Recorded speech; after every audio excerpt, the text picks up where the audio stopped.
গ্রাম বাংলার চিরচেনা রূপ বোঝাতে এখনো পাঠ্য বই কিংবা নাটক সিনেমায় দেখানো হয় কুড়ে ঘর বা ছনের তৈরি ঘর। ঐতিহ্যবাহী এসব ঘর দেখতেও যেমন নান্দনিক, তেমনি প্রচন্ড শীত কিংবা গ্রীষ্মের দাবদাহে বেশ আরামদায়কও। প্রযুক্তির উৎকর্ষতার সঙ্গে সঙ্গে মানুষের জীবন মানে আসছে পরিবর্তন, আর এর প্রভাবে একে একে হারিয়ে যাচ্ছে নানান গ্রামীণ ঐতিহ্য। চলুন বন্ধুরা, জেনে নেই ছনের ঘরের কিছু অজানা তথ্য।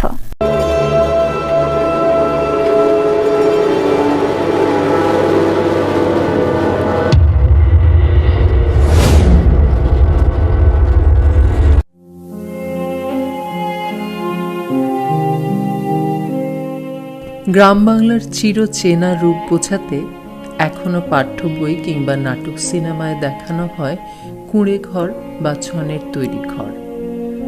ঐতিহ্যবাহী এসব ঘর দেখতেও যেমন নান্দনিক, তেমনি প্রচণ্ড শীত কিংবা গ্রীষ্মের দাবদাহে বেশ আরামদায়কও। প্রযুক্তির উৎকর্ষতার সঙ্গে সঙ্গে মানুষের জীবন মানে আসছে পরিবর্তন, আর এর প্রভাবে একে একে হারিয়ে যাচ্ছে নানান গ্রামীণ ঐতিহ্য। টিন আর পাকা ঘরের স্থায়িত্বের কাছে টিকতে না পেরে হারিয়ে যাচ্ছে এই কুঁড়ে ঘরও। আধুনিকতা আর ইন্টারনেট যুগে ছনের ঘর বিলুপ্তির পথে বললেই চলে। মাত্র কয়েক বছর আগেও গ্রামের আনাচে কানাচে হলেও 2-4টি ছনের ঘর তৈরি করতে চোখে পড়ত। বর্তমান কয়েকটি প্রত্যন্ত পাহাড়ের জনপদগুলিতে সবুজ পাহাড়ে ধূসর রঙের ছনের চালার ঘর এখন আর তেমনটা চোখে পড়ে না। রোদে চিকচিক করা রূপালী ঢেউটিনের চালা বহুদূর থেকেই জানান দেয় তার স্বতন্ত্র অস্তিত্বের কথা। আর হাজার বছরের পরম বন্ধু অভিমানী ছন সন্তর্পণে নিজের অস্তিত্ব বিলীন করে চলেছে। জানা গেছে ঢেউটিন এবং পাকা দালান ঘর শহর থেকে গ্রাম সর্বত্রই দিন দিন বাড়ছে, ফলে নতুন করে ছনের ঘর খুব কম হচ্ছে। আবার ছনের ঘর সংস্কারও হচ্ছে খুব কম। তবে পাহাড়ি জলপথগুলিতে এখনো ছনের ঘর লক্ষ্য করা যায়। প্রাকৃতিক কারণে গ্রীষ্মকালে এই ধরনের ঘরের ভেতর শীতল ও শীতকালে উষ্ণ থাকে বলছেন ব্যবহারকারীরা। এছাড়া প্রত্যন্ত অঞ্চলে ইট, সিমেন্ট, রড, টিন সহ অন্যান্য নির্মাণ সামগ্রী আনা নেয়া ব্যয়বহুল ও কষ্টসাধ্য হওয়ায় বাধ্য হয়ে ছনের ঘরে থাকছেন অনেকে। আবার অনেকে শখের বশে ঘরের ছাউনি দিচ্ছেন ছন দিয়ে। ডিসেম্বর মাস থেকে হাট বাজারে ছন আসা শুরু হতো। শীতকাল শুরু হতে গ্রামীণ এলাকা থেকে শুরু করে শহরের ঘরবাড়িতে ছাউনি হিসাবে ছনের ব্যবহারের ধুম পড়ে যেত। প্রায় পরিবারই ছিল তখন ছনের উপর নির্ভরশীল। এই তো কয়েক বছর আগেও বছর গত হলেই ঘরের ছাউনিতে ছনের প্রয়োজন হতো পাহাড়ি জনপদ সহ গ্রামীণ এলাকায়। গ্রামীণ ও প্রত্যন্ত উপজাতির জনপদ এলাকার লোকেরা জ্বালানি এবং গরু মহিষের খাদ্য হিসাবে ছন ব্যবহার করেছে, কিন্তু কালক্রমে গরিবের ছাউনি সেই ছন হারিয়ে যেতে বসেছে। আচ্ছা, মানে আপনি যদি টিন দিয়ে চান, মনে করেন দুই বছর কিংবা 3 বছর গেলে টিন সব সেদ হয়ে যাব, ধুমা উড়ে যায়, সেদ হয়ে যাব। আর ছনের ঘরে ঠান্ডা, ছনের ঘরে এমনি ঠান্ডা থাকবে, আর টিনের ঘরে তো সবসময় গরম, বুঝছেন?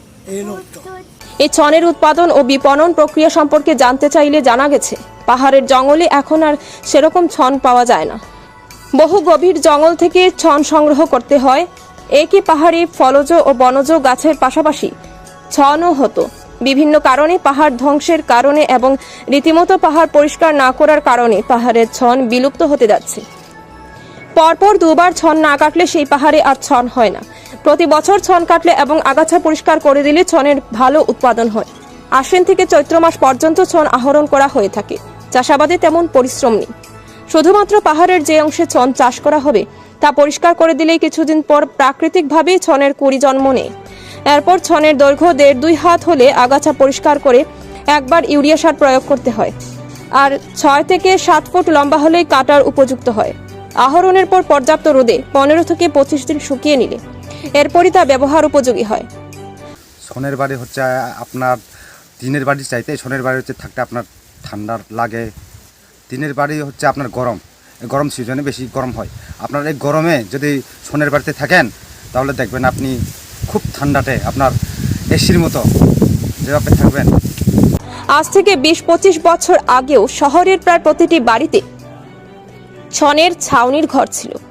কারণ আশপাশ এলাকায় পাওয়া যেত প্রচুর পরিমাণে ছন, যা ব্যবহার করা হতো ঘরের ছাউনি ও পানের বরজের কাজে।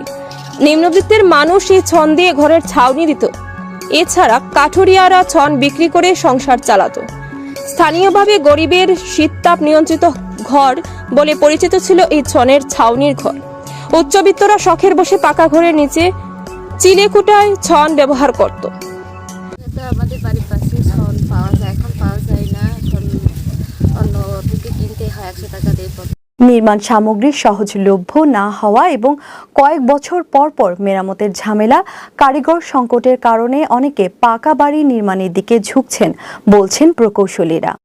আমরা সনের সহজলভ্যতা আমরা হারাচ্ছি, কারণ সন আগে যেভাবে পাওয়া যেত এভাবে পাওয়া যায় না। কারণ আর মাটি কাটা যেহেতু নিষিদ্ধ, মাটির ঘরগুলা বাৎসরিকভাবে যে নিয়ন্ত্রণ করার জন্য যে মাটি প্রয়োজন সে অনুযায়ী মাটি পাওয়া যায় না।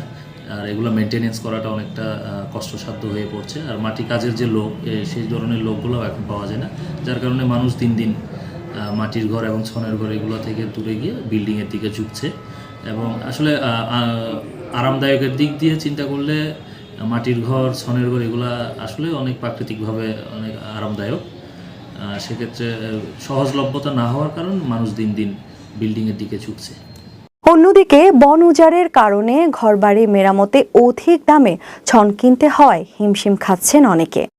বললার দাম 200 টাকা, এক আটি বন কিনি 200 টাকা। আগে দাম কেমন ছিল? আগে বাবা বন বেচা কিনা হচ্ছে না, আগের যুগে বেচা কিনা হচ্ছে না। আমরা এই জায়গাতে করিয়া এই জায়গাতেই গড় তুলে যাচ্ছি। বছর কয়েক আগেও ছন বাঁশ ব্যবহার ঘর বানাতেও লক্ষ্য করা যেত, কিন্তু বর্তমানে ঘরের ছাউনি ফেলে টিনের ছাউনি দিতে দেখা যায় পাহাড়েও। শীত ও গরম উভয় মৌসুমে আরামদায়ক ঘরের ছাউনি ছনের ছাউনির ঘর। জানা গেছে ছনের ছাউনির ঘর তৈরির জন্য বেশ কিছু কারিগর ছিল, তাদের মজুরি ছিল 100 থেকে 200 টাকা পর্যন্ত। বিশেষ কায়দায় ছনকে সাজিয়ে কয়েকটি ধাপের মাধ্যমে ছাউনি দেওয়া হতো। ছাউনির উপরে বাঁশ ও বেত দিয়ে শক্ত করে বেঁধে জল ছিটানো হতো, যাতে করে সহজে ছনগুলো বাঁশের উপর বসে যায়। কিন্তু আধুনিকায়নের সাথে সাথে এখন ছনের উৎপাদন যেমন কমেছে, তেমনি চাহিদা কমে গেছে। কারণ মানুষ এখন আর বাঁশ ছন দিয়ে ঘর তৈরি করতে চায় না।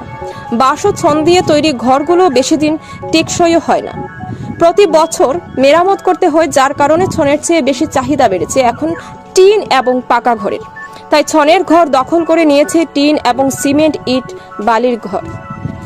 মনে করেন আগে সবসময় কন্টেনার যে কোনো জায়গায় পাওয়া যেত, এখন আর পাওয়া যায় না। ওগুলো হঠাৎ কুচি থেকে ঝুঁটি ওই বন জঙ্গল থাকে, ওই হালকা পাতলা থাকে, ওগুলো মানুষ কাটতে চাইতে কোনো রকম ছনটন দিয়া পাকঘর ওগুলো আর কি ব্যবহার করে, আর কি ছন আগের মতো ব্যবহৃত হয় না। এগুলো বোঝা প্রতি মাত্র 50 টাকা থেকে 80 টাকায় কিনতে হয়। তবে বর্ষার মৌসুম এলে ছনের চাহিদা বেশি থাকে। বর্তমানে ছনের চাহিদা গ্রাম ও শহরে তেমন নেই, কিন্তু পাহাড়ি জনপদগুলিতে এখনও লক্ষ্য করা যায় ছনের ব্যবহার। বর্তমানে ছনের উৎপাদন ও ব্যবহার কমে যাওয়ায় এটি এখন বিলুপ্তির পথে। বছর বছর ছন ক্রয় করে চালা মেরামতের পেছনে অর্থ ব্যয় না করে সবাই কম দামি ঢেউটিন ব্যবহারে আগ্রহী হয়ে উঠেছে।